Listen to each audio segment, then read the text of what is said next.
একজন এতিম অসহায় মেয়ের বিয়ের জন্য অর্থ সাহায্য দিয়েছি, কিন্তু মেয়েটির বিয়ে ভেঙে গেছে, সেক্ষেত্রে টাকাটা কি ফেরত নেওয়া যাবে?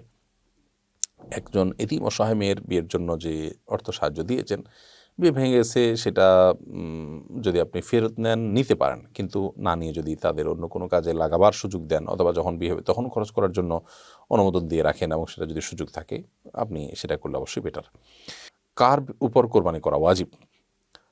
হানাফি মাযহাব মতে যাদের কাছে জাকাত যোগ্য সম্পদ আছে, অর্থাৎ যে পরিমাণ সম্পদ হলে জাকাত বর্তায়, বর্তমানে ধরা যাক ৮০-৮৫ হাজার টাকা হলে 52.৫ তোলা রূপা কেনা যায়, এই পরিমাণ টাকা যদি কারোর কাছে থাকে, তাহলে ঈদের দিনগুলোতে, কোরবানির দিনগুলোতে এরকম টাকা থাকলে ঋণমুক্ত, অর্থাৎ মানে ঋণের এই যে টাকা আছে তার আবার ঋণও আছে এরকম না, বরং ঋণের বাইরেও ঋণ পরিশোধ করার মতো টাকা যেটা আছে সেটা ক্রস করে যদি তার কাছে জাকাত দেওয়ার মতো টাকা থাকে, তার উপরে কোরবানি করা ওয়াজিব হয়।